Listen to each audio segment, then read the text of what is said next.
happening, everybody? It's Sean with Reactions to the Classics. Today we got a reaction to the Cranberries, their album To the Faithful Departed, brought to us by a friend, longtime supporter, and patron of the channel, Carl. Thank you, Carl. Appreciate you. Appreciate all the patrons who make this thing go. If you'd like to support us in any way, check out that Patreon link below. The patron link on the end screen. We could not do it without the patrons running a free trial.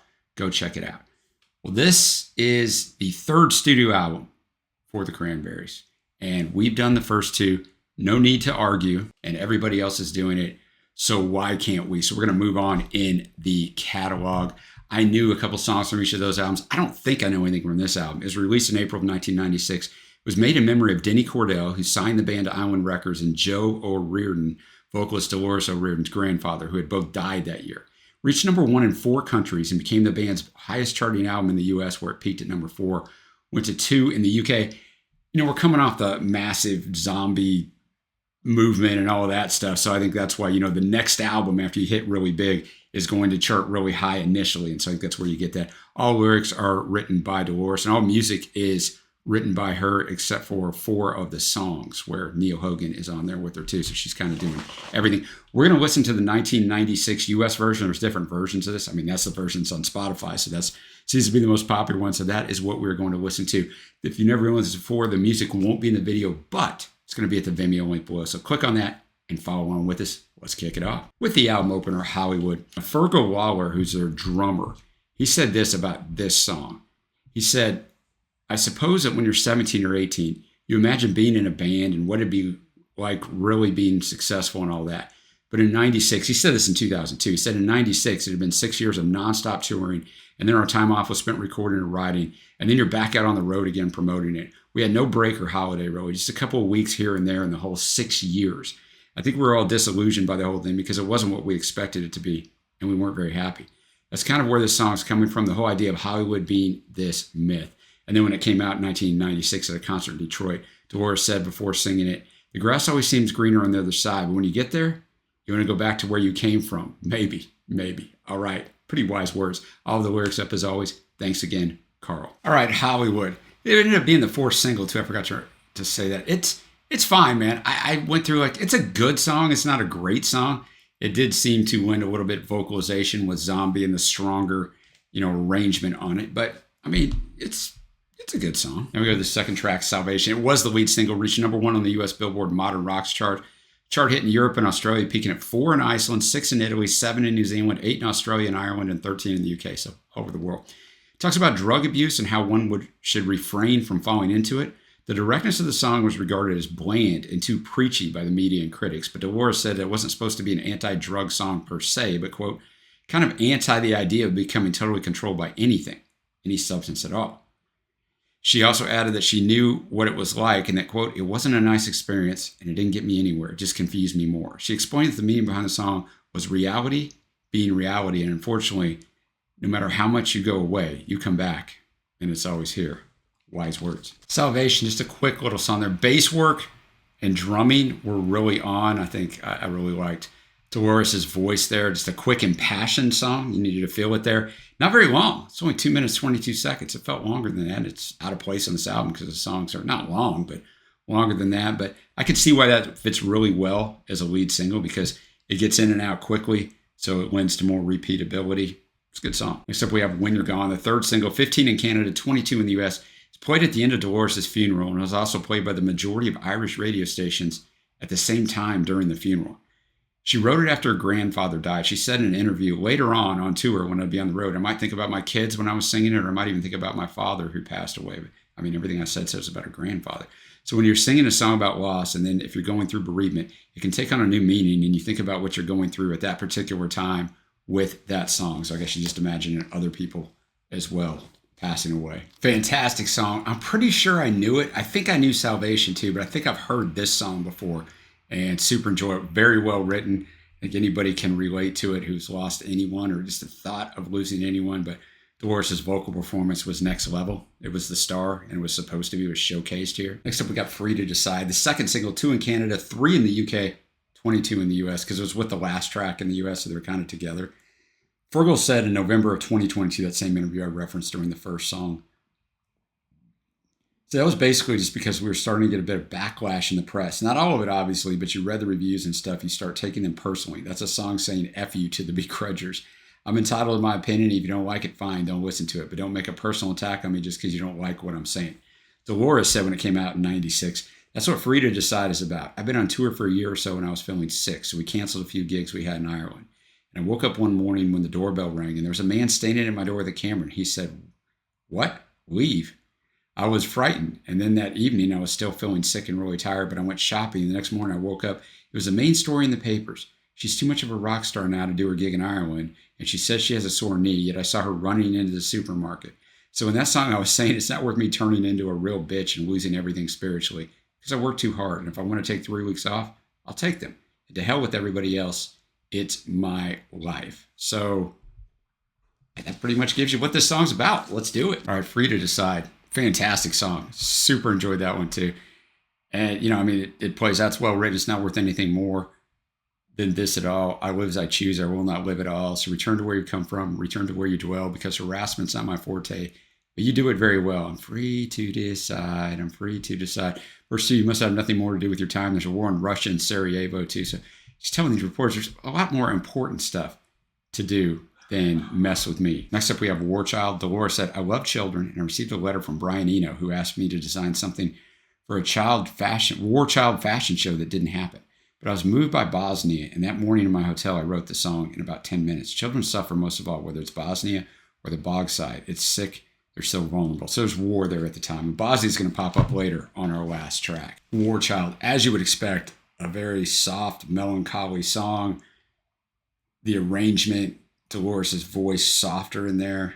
I mean, firm because of the content, but soft. And, you know, it's a sad song. It's not something you would put on probably and spin on repeat, but it fits in the context of the album. Next up, we have Forever Yellow Skies. All right, Forever Yellow Skies. A really well done song arrangement-wise. The drumming by Fergal, the bass work by Mike Hogan are both stars on this. The guitar work is really well done as well, but I don't really know what the song's about. I look for a few interpretations and everyone's just guessing. So I'm not really going to sit here and speculate that. I don't know, but it's well done. Well, there's 13 songs. So we are officially at the halfway mark with song number 7, The Rebels. Okay, it basically talks about 2 Irish punk rock kids, right? It's Doc Martens and toenails painted black. And, you know, they didn't argue much then.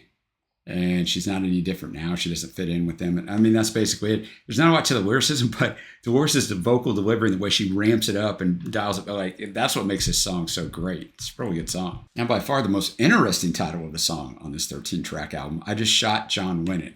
Dolores said, I was reading a book about John Lennon's life. I could relate to the fact that when you're a famous person, everybody wants to tell you what you should do and who you should be with. Everybody judges you all of the time. I always thought that people judged his relationship with Yoko a little too much. That obviously the man was in love with the woman and people should have left him alone. All right. I Shot John Lennon. A very strange song to include on here. It's just my 2 cents where, obviously, if you know this channel, I love the Beatles. We have more Beatles stuff up than anything. I mean, it's just it's a telling of the story. I'm not even going to say the guy's name who shot him. Like, it tells the story. With the gunshots at the end and stuff. I think it's a bit much. Don't probably think it should be on here, but I'm not the art police, right? So you may love it. I mean, I'm not like over here totally offended and going to turn this thing off. I don't know. I mean, more power to them. Next up, we have Electric Blue. All right, Electric Blue. I mean, it's just 4 verses, so to speak. I mean, 2 of them are repeating and they're in Latin. She's saying, Lord, Lord, Lord God, help me. If you know Dolores' upbringing, you can see why she, Latin mass and that kind of stuff. So, I mean, it's fine. I mean, it's good instrumentation. Next up, we've got I'm Still Remembering. Well, she's remembering getting married and her husband, and then she shout out to Kurt Cobain and JFK, who were both gone. Obviously, Kurt much closer to the time this was released, just a few years before. But, I mean, a good melancholy song. We go from I'm Still Remembering to Will You Remember? In an interview with Q Magazine, Dolores said, one day I went to the airport to meet my husband, and I was wondering if he'd remember all those little tricks I'd done. Lipstick, hair, dresses, blah, blah, blah. Things that men don't remember. Guys don't take much notice of lipstick color. That's probably true. Yeah, That's true. I mean, they say there's mandolins on here. I mean, the percussion on here is good from Fergal, but like it sounds like a pump organ almost. Sounds like we got a little bit of, for the benefit of Mr. Kite, Beatles shout out here, but the whole song is just questions until the very end, saying she won't remember either, and then the very end, I just remember I loved you in vain. So I don't know what happened there, but an interesting song to put at 11, like in a good way, because it is so much different. It kind of pulls you out, because as with all albums in the 90s, they are long. And so song 11, because remember, length in music is two different things. It's minutes, of course, and that's one thing, but it's amount of songs. That's another thing. You really do get listener fatigue with the amount of songs. Not as much as if you had 8 songs and they were 55 minutes long. I had one of those recently. I had a 9-song, 55-minute Brothers in Arms from Dire Straits.